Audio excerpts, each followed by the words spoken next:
Political పిట్టల దొర పవన్ కళ్యాణ్ ఆకాశాన్ని అందే ఎలివేషన్లు సాధించింది మాత్రం గోరంతా. అప్పట్లో ఊళ్ళోకి పిట్టల దొరలు వచ్చేవాళ్లు. టాటా కంపెనీని కొంటానని, బిర్లాతో బేరాలు నడుస్తున్నాయని, వందలాది ఓడలు ఉన్నాయని, సొంత రైళ్లు ఉన్నాయని చెప్పి ప్రజలను నవ్వించి భిక్ష తీసుకుని వెళ్లేవాళ్లు. ఇప్పుడు రాజకీయాల్లో సైతం పవన్ కళ్యాణ్ అచ్చం అలాంటి డైలాగులు వేస్తూ చివరికి రాజకీయ జోకర్గా మారిపోయారు. తానొక కెరటాన్నని, తాను ఎవరికీ సలాం చేయనని, తానొక శిఖరాన్నని, ఎవరికీ తలవంచనని చెబుతూ తనకు తాను భారీగా ఎలివేషన్లు ఇచ్చుకున్నారు. దానికి తోడు పోరాటానికి స్ఫూర్తి ప్రదాత అంటూ చేగువేరాను భగత్ సింగ్ను సైతం గుర్తు చేసేవారు. తన ప్రచారం కోసం వారాహి అంటూ ఒక భారీ వాహనాన్ని సిద్ధం చేశారు. దానికోసం కూడా భారీగా ప్రచారం చేశారు. ఇక జనసేన కోసం ఏర్పాటు చేసిన సోషల్ మీడియా విభాగం సెటెక్ని సైతం విపరీతంగా ఆయన్ను ఎలివేట్ చేస్తుండేది.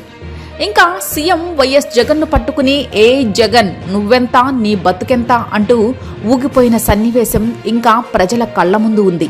కాకినాడ ఎమ్మెల్యే ద్వారంపూడి చంద్రశేఖర్ రెడ్డి వంటి సీనియర్ ఎమ్మెల్యేలను గుడ్డలూడదూసి కొడతాను అంటూ చేసిన కామెంట్లు సైతం అప్పట్లో చర్చనీయాంశంగా మారాయి. అవన్నీ ముగిశాక ఇప్పుడు తాజాగా సీట్ల పంపిణీ సందర్భంలో పవన్ అసలు సత్తా తేలింది.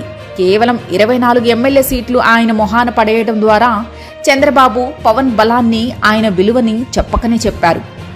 బాబు అరెస్ట్ అయిన సందర్భంగా పవన్ వెళ్లి పరామర్శించి రావడం, ఆ తరువాత ఆయన రోడ్ల మీద దొర్లేసిన దృశ్యాన్ని గుర్తు చేసుకుంటున్న ప్రజలు, జన సైనికులు ఇప్పుడు పవన్కు దక్కిన సీట్లు చూసి తూతూ దీనికోసమేనా నువ్వు ఇంత ఊడిగం చేసింది, ఇదేనా నీకు బాబు ఇచ్చిన విలువ అని అవహేళన చేస్తున్నారు. పవన్ కన్నా తెలంగాణలో పోటీ చేసిన బర్రెలెక్క నయం కదా, దమ్ముతో పోరాడింది, నీలాగా ఎవరి కాళ్ళ దగ్గర కూర్చోలేదు, నువ్వా నాయకుడివి, నిన్ను మేము నమ్ముకోవాలా అంటూ పవన్ మీద సెటైర్లు, పంచులు పేలుస్తున్నారు.